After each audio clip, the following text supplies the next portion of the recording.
और चलिए आपको बड़ी खबर बता देते हैं। देखिए, निकाय चुनाव का शंखनाद हो चुका है और चुनाव आयोग की ओर से जो प्रेस कॉन्फ्रेंस की गई उसमें बता दिया गया है कि 2 चरणों में निकाय चुनाव संपन्न होंगे। 9 सितंबर को पहले चरण का चुनाव होगा और फिर 11 सितंबर को दूसरे चरण का चुनाव होना है। अब इसी खबर पर हमारे साथ ज्यादा अपडेट के साथ सुधीर शर्मा भी जुड़ चुके हैं। सुधीर, देखिए, इंतजार था निकाय चुनाव की तारीखों के ऐलान का और अब तारीखों का ऐलान हो चुका है। 2 चरणों में निकाय चुनाव संपन्न होने हैं। देखिए, 2 चुनावों के साथ ही वन स्टेट वन इलेक्शन के तहत ये चुनाव होंगे और आज राज्य निर्वाचन आयुक्त राजेश्वर सिंह ने इसकी घोषणा कर दी और प्रदेश में आचार संहिता भी इन चुनावों की घोषणा के साथ ही लागू हो गई। सबसे बड़ी बात है, वन स्टेट वन इलेक्शन के तहत जो राज्य सरकार लगातार कह रही थी उसी के तहत ये चुनाव हो रहे हैं और यही चीज़ आज राज्य निर्वाचन आयुक्त ने भी डिक्लेयर कर दी थी, वन स्टेट वन इलेक्शन के चुनाव। और पहले चरण में अभी निकायों के चुनाव होंगे क्योंकि अभी पंचायत के चुनाव इसके बाद के चरणों में होंगे, उनकी लॉटरी भी अभी नहीं निकली है। तो हम ये कह सकते हैं कि जो प्रदेश के 10 नगर निगम हैं, 47 नगर परिषद हैं और 252 नगर पालिकाएं हैं, इनके चुनावों की घोषणा के साथ ही अब सरगर्मियां भी प्रदेश में तेज हो गई क्योंकि ये प्रदेश के छोटे चुनाव है लेकिन ताकत बड़ी है। क्योंकि हम देख सकते हैं कि बीजेपी की बात करें, बीजेपी ने भी जिस तरह से केंद्रीय जो पर्यवेक्षक एक तरह से कह सकते हैं वो यहाँ पर लगा दिए गए हैं। तो छोटे चुनाव लेकिन तैयारी बड़ी होगी क्योंकि कांग्रेस भी पूरी तैयारी कर रही है, बीजेपी पूरी तैयारी कर रही है और इन चुनाव की जो लोक सूचना है वो 27 अगस्त को जारी होगी। नामांकन की जो तिथि है वो 31 अगस्त रहेगी और नामांकन पत्रों की समीक्षा 1 सितंबर को रहेगी और नाम वापसी की जो प्रक्रिया वो 3 सितंबर को रहेगी और चुनाव चिन्हों का आवंटन 4 सितंबर को होगा। तो एक तरह से कह सकते हैं पूरे कार्यक्रम की रूपरेखा आज तय कर दी और ये चुनावों की घोषणा के साथ ही प्रदेश के जो राजनीतिक दल है उनके भी हलचलें तेज हो गई है और अब टिकटों के जिस तरह से बंटवारा होगा, टिकटों के दावेदार होंगे, वो अब राजनीतिक दफ्तरों के मुख्यालयों पर आना शुरू हो गए हैं। जी बिल्कुल, हमारे साथ अजमेर से अशोक भी जुड़ चुके हैं। अशोक, देखिए, निकाय चुनाव की तारीखों का ऐलान का इंतजार था और आज वो इंतजार खत्म हो चुका है। तारीखों का ऐलान भी हो चुका है, टाइमलाइन पूरी जारी कर दी गई है। अब किस तरह की हलचल देखने को मिल रही है अजमेर में? आज बिल्कुल तारीखों का ऐलान होने के साथ ही चाहे बीजेपी हो चाहे कांग्रेस हो, दोनों ही महकमे में हलचल बढ़ गई है। जो दावेदार हैं वो अलग अलग जो पार्टी कार्यालय है वहां पर पहुंचने लगे हैं। बीजेपी की बात करें तो जो संगठन के पदाधिकारी हैं वो बीजेपी कार्यालय आए हैं जहां पर तमाम जो कार्यकर्ता हैं वो जुटना शुरू हो गए। तो वहीं कांग्रेस के पदाधिकारी जो है वो उनके कार्यालय में जुट रहे हैं। अलग अलग प्रत्याशी जो है वो यहाँ पर मैदान में होंगे। 14 तारीख को जो है इसका रिजल्ट आना है। 2 चरणों में चुनाव होना है तो 27 तारीख को नामांकन की शुरुआत यहाँ पर होगी। नामांकन की आखिरी तारीख जो है वो 31 अगस्त जो है वो रखी गई है। नाम वापसी जो है वो 3 सितंबर होगी। वोटिंग 2 चरणों में होगी।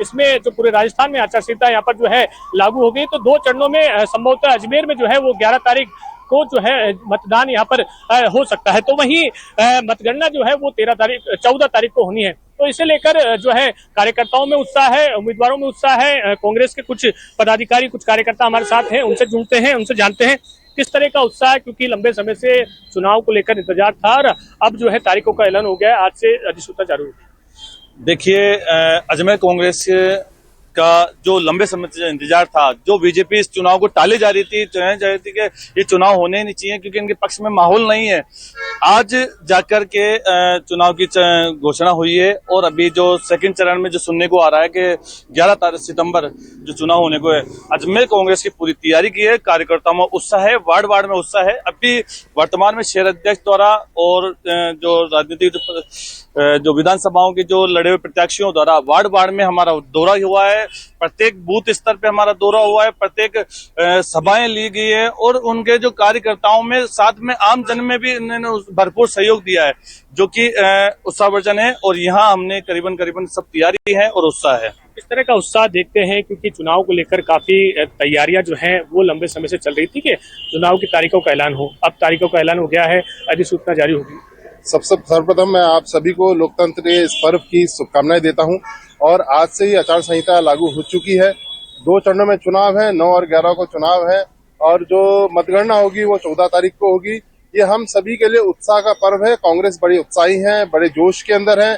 लगातार यहाँ पर जिस प्रकार भाजपा की लगातार निगम बोर्ड बनता आया है और जनता जिस तरह से त्रस्त हुई है इस बोर्ड के द्वारा, यहाँ नालियों की समस्या हो, चाहे सड़कों की समस्या हो या पुल की समस्या हो, सबसे बड़ा हमारा जो सौंदर्य का जो सबसे बड़ा केंद्र है अजमेर का आना सागर, उसकी जो दुर्दशा हो, उन सभी को देखते हुए आज जनता मानस बना चुकी है कि हम कांग्रेस को जिताएंगे और निश्चित तौर पे कांग्रेस के जितने भी प्रत्याशी हैं वे भारी मतों से जीत कर आ रहे हैं। पूरी कांग्रेस ताकत लगाएगी इस चुनाव के अंदर, चुनाव को जीतने में। चुनाव में चूंकि सभी की भागीदारी जरूरी होती है, खींचतान भी लगातार लगी रहती है, इस तरह से देखते हैं इस माहौल को? ये माहौल सभी पार्टियों में है, केवल किसी एक पार्टी में ऐसा माहौल है ऐसा नहीं है। वर्तमान में भाजपा, आरएसएस और भजनलाल सरकार चुनाव कराने के मूड में नहीं थी। ये तो पूरे राजस्थान के प्रदेश की जो जनता है उनको कांग्रेस पार्टी के हमारे जो विधायक साहब थे जिन्होंने जो कोर्ट में गए उनको धन्यवाद और आभार देना चाहिए। ये वर्तमान जो चुनाव हो रहे हैं कांग्रेस की देन है और खींचतान हुआ करती थी कभी, लेकिन कांग्रेस जो है अब जमीनी स्तर पर आकर कार्य कर रही है और पिछले 1 महीने से लगातार फीडबैक लिया जा रहा है। हमारे नेता जमीन पर उतरे हुए हैं, दर दर जा रहे हैं, हर गली मोहल्ले में जा रहे हैं। कांग्रेस चुनावी मूड में है क्योंकि क्या है कि वर्तमान जो चुनाव हो रहे हैं वो कांग्रेस के कारण हो रहे हैं, कांग्रेस की देन है। तो कांग्रेस तो जिस दिन कोर्ट में गई थी उसी दिन से चुनावी मूड में है और हमारी तैयारियां पूरी है। कार्यकर्ताओं में कितना उत्साह, क्योंकि लगातार जो है चुनाव को लेकर तैयारियां जुट रही थी, आप भी हो सकता है कहीं से वार्ड से टिकट मांग रहे हो, कितना उत्साह? कार्यकर्ताओं पूरा जोर शोर से लगे हुए हैं और बड़ा उत्साह है, त्योहार के रूप में माना जा रहा है इस चुनाव को। सबसे बड़ी बात है हमारा मेन यह है कि जो बीजेपी की लोगों के द्वारा, बीजेपी की जो सरकार के द्वारा बीजेपी की जो नगर निगम है, ये किन मुद्दों के साथ में जनता के बीच में जाएगी, ये सोचने वाली बात होगी। क्योंकि स्थानीय वार्डों में क्या हाल खराब है, चाहे वो नाली का मामला हो, चाहे पानी का मामला हो, चाहे बिजली का मामला हो, जो हर समस्या का मामला हो, जनता परेशान है और मुंह तोड़ जवाब देने का काम जो जनता करेगी। और इस बार जो निगम का जो बोर्ड बनेगा कांग्रेस का बनेगा, क्योंकि जनता इनके साथ में है और कांग्रेस पूरी तैयारी के साथ में। और इस बार एक ऐसी मुहिम छड़ी थी कांग्रेस ने, कांग्रेस आपके बिल्कुल अशोक, मैं लौटूंगी आपके पास। हमारे साथ सुधीर जी भी लगातार बने हुए हैं। सुधीर, देखिए 2 चरणों में चुनाव होने हैं, लेकिन यहाँ पर सवाल तो ये भी उठ रहा था कि जब 9 सितंबर को पहले चरण का चुनाव होगा, फिर महज 2 दिन का गैप है और फिर 11 सितंबर को चुनाव होना है। एक चुनौती भी होगी क्योंकि पहले ही लॉटरी सिस्टम के बाद कहीं ना कहीं सियासी दलों का जो समीकरण था टिकट वितरण का, उसको लेकर के भी एक चुनौती खड़ी हो गई थी। अब 2 चरणों में चुनाव संपन्न होने हैं, तो कहीं ना कहीं ये भी चुनौती रहेगी सियासी दलों के आगे। देखिए, सियासी दलों के आगे चुनौती नहीं रहेगी, तो राज्य निर्वाचन आयोग के लिए चुनौती बड़ी होगी क्योंकि 2 चरणों में चुनाव करवा जाने हैं। लेकिन सबसे बड़ी बात है कि पंचायत में जिस तरह से बैलेट बॉक्स का इस्तेमाल होगा, लेकिन इन चुनावों में ईवीएम का इस्तेमाल किया जा रहा है। जो भी भारत सरकार की M3A ईवीएम इस्तेमाल होगी, जो कि अलवर, भरतपुर, जयपुर, जोधपुर, कोटा में भारत निर्वाचन आयोग की होगी। इसके अलावा जो शेष 36 जिले हैं उनमें निर्वाचन आयोग की राजस्थान की और दूसरे मध्य प्रदेश से मंगाई गई है। और इनकी जो इस मॉडल की जो मशीन है उनकी ऑनलाइन ट्रैकिंग का भी सिस्टम रहेगा। तो व्यवस्थाओं की जहाँ तक बात है, राज्य निर्वाचन आयोग ने पूरी व्यवस्थाएं करने के बाद ये कार्यक्रम शेड्यूल जारी किया है। कहाँ कितनी ईवीएम होगी, कहाँ कितने लोग मतदान करेंगे, उनके पास पूरा डेटा है। जहाँ तक राजनीतिक पार्टियों की बात की जाए, क्योंकि जो कार्यक्रम शेड्यूल तय किया गया है वो शेड्यूल एक ही रखा है, प्रथम चरण और द्वितीय चरण। लेकिन जहाँ तक बात की जाएगी मतदान की, वो 2 भागों में डिवाइड किया है ताकि उनको सुचारू रूप से और सही ढंग से पूरी तरह से मतदान हो सके। क्योंकि सुरक्षा के भी बड़े इंतजाम होते हैं। छोटे चुनाव है लेकिन ताकत बड़ी दिखती है यहाँ पर। लिहाजा सुरक्षा के भी तमाम इंतजाम निर्वाचन आयोग ने किए हैं। दूसरे स्टेट से भी अगर जरूरत पड़ी तो भी उनको सुरक्षा के लिए दूसरी टीमें मंगवाई जा सकती है। जी सुधीर, लगातार आप अपडेट दे रहे हैं। जिस तरीके से अभी ऐलान हुआ 2 चरणों में चुनाव, लेकिन आपने देखा होगा कि किस तरीके से जो है बीजेपी हो या कांग्रेस, तैयारियां पहले से ही जोरों शोरों से थी। अब टिकट वितरण को लेकर के आगे रणनीति बनेगी।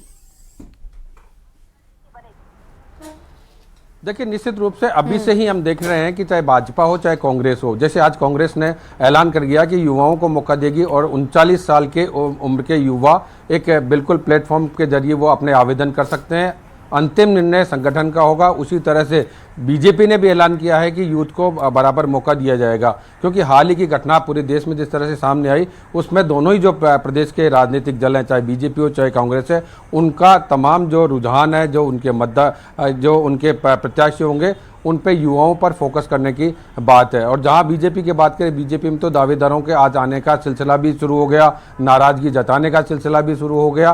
तो दोनों ही पार्टियों में अब आने वाले दिनों में कमोबेश जब तक की टिकट डिक्लेयर नहीं हो जाती, क्योंकि ये निकाय के चुनाव है, सिंबल पे चुनाव होंगे, तो निश्चित रूप से हम ये कह सकते हैं कि बीजेपी हो, चाहे कांग्रेस हो या अन्य कोई राजनीतिक दल हो, वो अपनी तैयारी करेंगे। जहां उन पे मनमुटाव भी दिखना पड़ेगा, कहीं को राजी भी करना पड़ेगा जो गुट नाराज होगा, तो ये सब आने वाले दिनों में देखने को मिलेगा। जी, आपका रुख करेंगे अजमेर से। हमारे साथ अशोक लाइव जुड़े हुए हैं और उनके बैकग्राउंड में कुछ लोग मौजूद है, लगातार वो प्रतिक्रिया भी ले रहे हैं। अशोक, क्योंकि लंबे समय से इंतजार किया जा रहा था निकाय पंचायत चुनाव को लेकर के, अब निकाय चुनाव का शंखनाद हो चुका है। लगातार लोग पूछ रहे थे कि कितने चरणों में चुनाव होगा, कब तारीख का ऐलान होगा। तो 2 चरणों में हमने दर्शकों को बताया निकाय चुनाव होगा। जो आपके लोग बैकग्राउंड में है उनसे बातचीत कीजिए, क्या कह रहे हैं?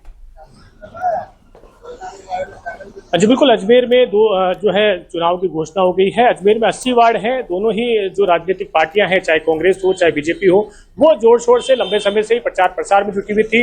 अब जो है तारीखों का ऐलान हो गया। कुछ समय पहले लॉटरी निकल गई थी, लॉटरी से ये स्थिति साफ हो गई थी कि कौन कौन जो प्रत्याशी है वो चुनाव लड़ सकते हैं, किस वार्ड में कौन लड़ सकता है। तो अब जो है जिन लोगों को जो है टिकट देनी है, उसको लेकर अब जो है लगातार चर्चाओं का दौर शुरू है। अलग अलग पार्टियां जो है वो संगठन जो है उनको मजबूत करने में जुट रही थी। अब जो पदाधिकारी हैं वो भी आने लगे हैं। बीजेपी कार्यालय में जो है पदाधिकारी आए हैं, जिसे लेकर तमाम जो कार्यकर्ता हैं उनके स्वागत में लगे हैं, क्योंकि उनके माध्यम से ही टिकटों का ऐलान होगा। तो कांग्रेस भी अपने स्तर पर यहाँ पर जो है तैयारियों में जुटी है। अलग अलग जो प्रत्याशी हैं वो मैदान में उतरे हैं। किस तरह की तैयारी, किस तरह का उत्साह, क्योंकि लंबे समय से इंतजार तो था ही।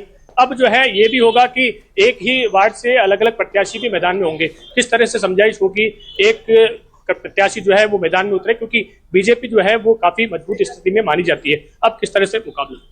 देखिए, ऐसा है, जो प्रत्याशियों के चुनाव की जो प्रक्रिया है वो पार्टी के जो शीर्ष नेतृत्व है अजमेर का, वो सारा देख रहा है। हमारे जो जिला अध्यक्ष है डॉक्टर राजकुमार जयपाल साहब, वो एक एक फॉर्म को स्क्रूटनी कर रहे हैं, पूरी तरीके से डीपली उसको रीड कर रहे हैं। और हमारा जो मेन फोकस रहेगा बड़े नेताओं का, वो ये रहेगा कि हम ज्यादा से ज्यादा जिताऊ कैंडिडेट को टिकट दें, जो वार्ड के अंदर अपना जनता के बीच में जमीनी स्तर पे वर्चस्व रखते हो और जनता का भला कर सके।